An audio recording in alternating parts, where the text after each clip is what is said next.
चिंता का जाल। चिंता एक ऐसा भाव जो धीरे धीरे हमारे जीवन को निगल जाता है। आज की वीडियो में हम कहानी के माध्यम से समझेंगे कि चिंता के जाल से बाहर कैसे निकल आ जाए। ये कहानी है रमन की, जिसने न सिर्फ चिंता को पहचाना बल्कि उसे मात देने का रास्ता भी ढूंढ निकाला। आइए इस सफर में हम भी उसके साथ चलें। एक छोटा सा गांव जहां दूर दूर तक फैले खेत, पेड़ और छोटी छोटी गलियां दिखाई देती है। एक बड़े घर के आंगन में एक व्यक्ति पेड़ के नीचे बैठा सोच में डूबा हुआ है। रमन एक साधारण और मेहनती व्यक्ति था। उसके पास गांव में एक छोटी सी दुकान थी जो उसकी और उसके परिवार की आजीविका का स्रोत थी।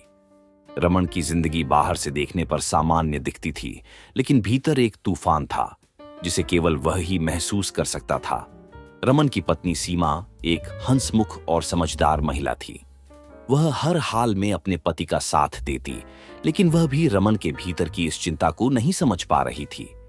रमन का बेटा छोटू स्कूल में पढ़ता था और हमेशा अपनी मासूमियत से घर को महकाए रखता था।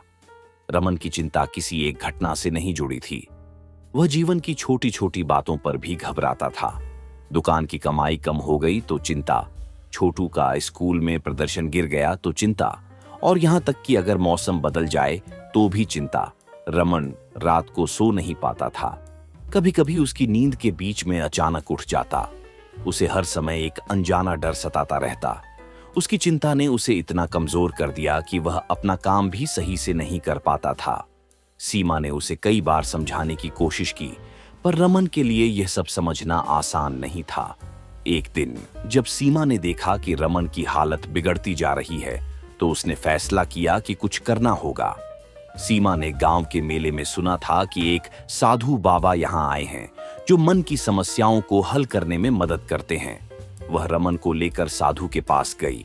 साधु ने ध्यान से रमन की बातें सुनी। कुछ देर के मौन के बाद उन्होंने कहा, बेटा, चिंता का इलाज बाहर नहीं, भीतर है। तुम अपने ही मन का शिकार हो रहे हो। क्या तुम जानना चाहोगे कि इसे कैसे खत्म किया जा सकता है? रमन ने हाँ में सिर हिलाया। साधु ने उसे एक कहानी सुनानी शुरू की।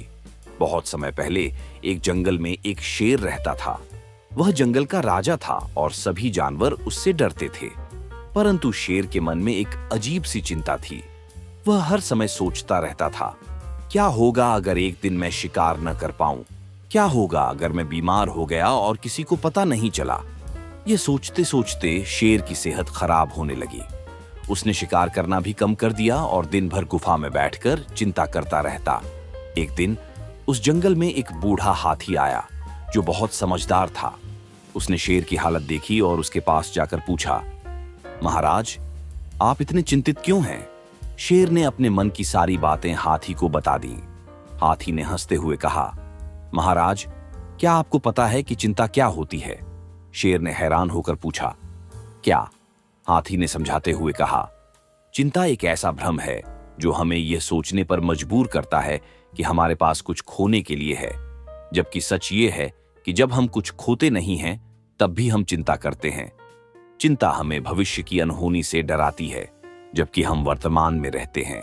अगर आप अपने वर्तमान पर ध्यान दें तो आप पाएंगे कि चिंता का कोई अस्तित्व नहीं है। शेर ने हाथी की बातों पर विचार किया और धीरे धीरे अपनी चिंताओं को छोड़ दिया। उसने वर्तमान में जीना शुरू किया और फिर से शिकार करने लगा। उसके स्वास्थ्य में भी सुधार होने लगा और वह जंगल का शक्तिशाली राजा बन गया।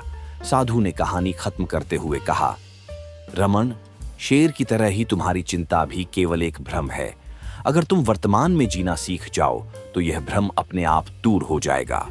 चिंता केवल तुम्हारे मन का एक खेल है। इसे समझो और इसे त्याग दो। रमन ने साधु की बातों को ध्यान से सुना और धीरे धीरे उसने भी अपनी चिंताओं को छोड़ना शुरू कर दिया। उसने अपने काम करते हुए हर दिन का आनंद लेना सीखा और भविष्य की चिंता छोड़ दी। उसने समझ लिया था कि चिंता केवल उसे कमजोर बनाती है, और अगर वह अपने जीवन को सकारात्मकता के साथ देखे तो वह हर समस्या का सामना कर सकता है। रमन की यह यात्रा केवल उसकी नहीं थी, यह हम सबकी यात्रा है। जीवन में आने वाली चिंताएं हमें घेर सकती है, लेकिन अगर हम उन्हें समझने और स्वीकारने का प्रयास करें तो हम उन्हें हराने में सक्षम हो सकते हैं। याद रखें, चिंता के जाल से बाहर निकलना मुश्किल हो सकता है, लेकिन असंभव नहीं। अगर रमन कर सकता है तो आप भी कर सकते हैं। आपको यह कहानी कैसी लगी, कृपया हमें कमेंट में बताएं, और अगर आपको यह कहानी प्रेरणादायक लगी हो तो इसे अपने दोस्तों और परिवार के साथ साझा करें। धन्यवाद।